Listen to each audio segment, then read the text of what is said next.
Noong nakaraang taon habang sumasailalim tayo sa strict lockdown dahil sa COVID-19, nagsimulang mag-hit online sa Pilipinas ang mga Boys Love o BL series, no? At alam nyo ba mga ka-schoolmates na simula ngayong darating na semestre, ituturo na po sa UP Diliman ang Boys Love in the time of pandemic sa ilalim ng special elective course na special topics in broadcast media. Kaya naman mga schoolmates, isang malalim at mahalagang paksa ang ating tatalakayin kasama ang producer, director at talent manager na si Direk Shandii Bacolod. Magandang araw po, Direk. Magandang araw sa inyo. Hello po. Kamusta po? Kasama ko rin po ngayon ating mga schoolmates na si Gab at Trisha. Hi, Direk. Hi, Direk. Hi, Trisha. Nabalitaan ko po meron po kayong bagong BL series. No, kwentuhan nyo naman po kami sa inyong bagong BL series na ginagawa nyo po, ang Love at the End of the World. Ayun, thank you for that. So, our series it's a 9 episodes. It's called Love at the End of the World. Basically, ang premise lang niya is we're exploring the lives of 4 couples under the category of BL. In the last 7 days of existence. So, may paparating na asteroid sa Earth and syempre, magugunaw na ang mundo in 7 days. So, we explored the lives of these 4 couples as they navigate yung life nila sa loob ng 7 araw. Love, pain, forgiveness, redemption, loss. I think it talks about the question, ano ba ang gagawin mo sa loob ng 7 araw? Kung malalaman mo na yun na lang yung last mo in existence mo. So yun yung ano ng series namin. That's the main premise. Napaisip din ako dun direct, no? Napaisip din ba kayo, guys? Ano gagawin niyo sa loob ng 7 araw na lang? Ano ba una kong gagawin? Gagawa mo na ko listahan mo. Priority. And I pero think, direct maiba lang, no? Kaibigan ko rin po si Mike Liwag na I believe cast po ninyo. Kasama ko po siya sa teatro din, ano? Opo. Ayun, no. Direct, ano naman po yung mga hinarap yung pagsubok sa paggawa ng BL series na to, lalo na at last year lang naman po naging familiar ang mga tao sa ganitong klase ng mga series natin, ano? To be honest, nakakatuwa yung story ko kasi ever since na nag-start yung BL Mania, I have been tapped to produce BL series talaga. Pero I always turn it down. Kasi meron ako laging idea na I always find it weird na parang bakit sobrang dami nating tinatag na BL series when in fact, these are only queer stories. Diba? I mean, queer stories kasi is not new to Philippine television, especially to the screen sa mundo ng pelikula natin. Marami na tayong queer stories from the 70s, di ba? So, ngayon lang siguro mas progressive tayo kasi naglabasan na yung mga BL series. So, ako naman, as a member of the LGBTQIA+ community, I used to refuse kasi parang iniisip ko, I don't have stories to tell for now or I wanna keep it na lang for myself.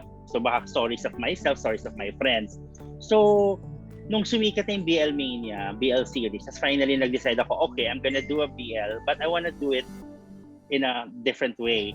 I wanna do it in my own way of telling it. So, hanggang sa nag-say yes ako. Tapos, it's so hard kasi you have to lock everyone. Tapos, merong COVID test. So, sometimes, nakapag-lock na kayo ng artista, tapos 2 days before the shoot magte-test, tapos magpa-positive yung artista, tapos ika-cancel mo yung shoot or sa loob ng 2 days maghahanap ka ng kapalit. So it's just yung alam mo yun yung the feeling ko, the prayers were harder because you have to pray. Talagang at the end of the day you have to pray and you have to take care of yourself. So biggest challenge talaga right now is the logistics and protocols, how we do our shoot. So I have to admit, it's so hard kasi bukod sa BL series, I'm also producing something with the network. So mga ganon. So it's very, very hard and ako kasi, I take it seriously. Pag sinabing ito yung protocols ng government, ito yung protocols. Usually, direct, gaano ba katagal ang shooting days yung ngayon, lalo na ngayong pandemic? So, syempre, when I finally decided to do a BL series, na-research ko yung mga BL series, totoo naman talaga, sobrang dami na ng BL series talaga. Like, you just go to YouTube, that's it. So, may mga nalaman ako na they just finish it in 1 week, 2 weeks, ganyan. But I have been shooting since July. I still have last 2 legs. So, medyo ambitious yung BL series kasi it's gonna be set in different locations around the Philippines. So, we went basically overseas. Pumunta kami ng probinsya, pumunta kami ng ganito, north, south, ganyan. May Metro Manila. So, could you imagine yung hirap talaga? Like, yung last shoot ko sa Mindoro, lumindol pa doon, bumagyo pa. Alam mo yung naranasan namin lahat ng hirap. So, my BL series is around 20 shooting days. Kasi we're shooting the entire season, which is 9 episodes. So, never ko naman ginawa talaga na, as a producer na mag 24 hours trabaho. I don't, I feel it. I believe it's not healthy, it's not ethical, and hindi siya makatao. So, literally yung ko ngayon, 12 hours to 14. Ganun lang talaga kami. So, kaya mahaba yung shooting days ko. Hi, Direk Shandii. So, si Tresha here. So, may curious question lang ako. No? So, I totally agree with what you said na parang maraming mga post-challenges, for example, sa logistics. And mas mahirap ngayon kasi, di ba, parang dati easy lang na makipag-usap with people and give directions or instructions face-to-face. Pero now, may mga mas challenging ika nga. Pero curious question lang, direct, no? I personally have seen parang various BL series na rin, di ba? From before, from Thai, from various cultures na talagang got in their way into the mainstream media, no? Pero what do you think was the reason bakit kaya biglang nabigyang pansin or talaga nag-boom yung BL series, especially in the last year siguro, even during the pandemic? Well, I've always said this so many times. Like ko sinasabi pag tinatanong ko, I always say, it's about time. I mean, it's about time. These are real stories of human beings, diba? These are stories to tell. So, with the question na bakit biglang nag-boom, kasi like ako, when I talk to my colleagues, laging ang dami-dami sinasabi. Like, kunyari may mga nagsabi na feeling nila it started out of boredom. Yung mga tao dahil nalak sa bahay kung ano-ano yung mga pinapalabas, kung ano-ano nang gusto, kung ano nire-research. But feeling ko more than boredom, it started with, of course, curiosity.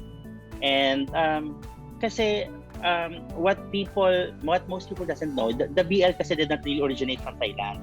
BL originated from Japan. It's from an anime. It's an element of an anime, di ba? May malaking following talaga na it's the fantasies of straight cisgender women, di ba? Females na yung fantasy nila na dalawang cisgender male, dalawang straight na lalaki na may romance na nangyayari, tinatawag nating bromance. Doon yan eh. Tapos inadapt ng Thailand, inadapt ng Korea, inadapt ng Taiwan, kasi I've seen also other countries eh. But yung element kasi ng BL sa Thailand, these are basically yung kanilang premise, simple lang naman eh. Two straight men, we don't know if they're confused or not, but they put an element of kilig. From one country to another, it nag-elevate, naging mas matapang yung BL. And then now we forget that sometimes we mistaken BL from queer stories, and we've had queer stories before. Ang only difference before, it's parang hindi siya nakikita sa TV, wala siya sa mainstream media, mainstream platform. It's not accessible. So the pandemic made the BL stories more accessible.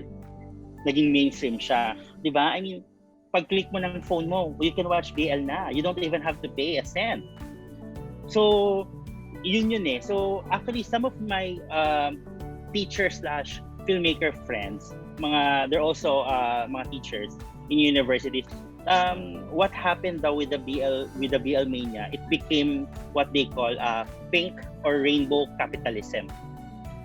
Dahil kumita na tayo, nagkaroon na ng malaking demand, naging capitalism na siya, as in bumongga na ang dami na because everyone now wants to earn from it. To the point na kung ano-ano na nakikita natin na BL, minsan naisip na natin, BL pa ba to? Parang gay film na to, gay love story na to, hindi na to BL.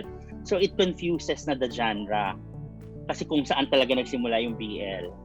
So yun yung nangyayari ngayon sa atin kaya nagkaroon ng rise because of the pandemic, because it became more accessible to the mainstream people, mainstream media. At the same time, it became an earning platform.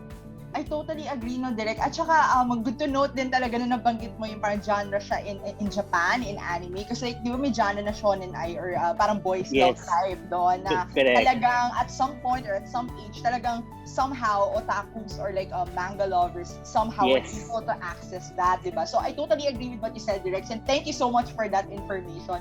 Pero question lang din, Direk, no? Parang given that there's so much clamor right now and there's so much information that's accessible to the public given na it's getting its way into mainstream media, ano po masasabi nyo na now it's formally being a subject that will be taught na talagang boys love in the time of pandemic sa ilalim ng special elective course na special topics in broadcast media sa UP Diliman? Like, ano yung content or like what's the intent for this one?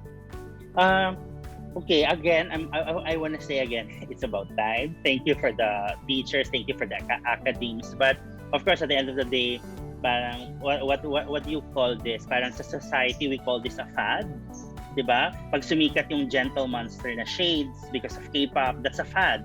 Sumikat ang BTS, sumikat ang Blackpink, it's a fad, diba? So, kumbaga, in passing siya, meron siyang kumbaga is a disease, may tanning siya. So, hindi lang natin alam kung ilang buwan, ilang taon, but we've seen mga nangyayari sa country natin sa Pilipinas, 'di ba, sa society na minsan 3 months na 6 months nagpapalit, nagbabago. So, ganoon nangyayari. So, with regards to being put sa academe as a course, ako talaga I salute it because again, ang goal lang naman talaga ng LGBTQIA+ community is to have a platform to tell their stories. And then once you have a platform or meron kang institution na who's gonna be dissecting, 'di ba? Itong like BL. So I'm assuming they're also dissecting how the stories are told, what are the stories being told, and of course the history of it. Kasi we cannot deny, we naman natin i-deny na i-assume lang natin na yung BL nagsimula sa Pilipinas. No, it's not.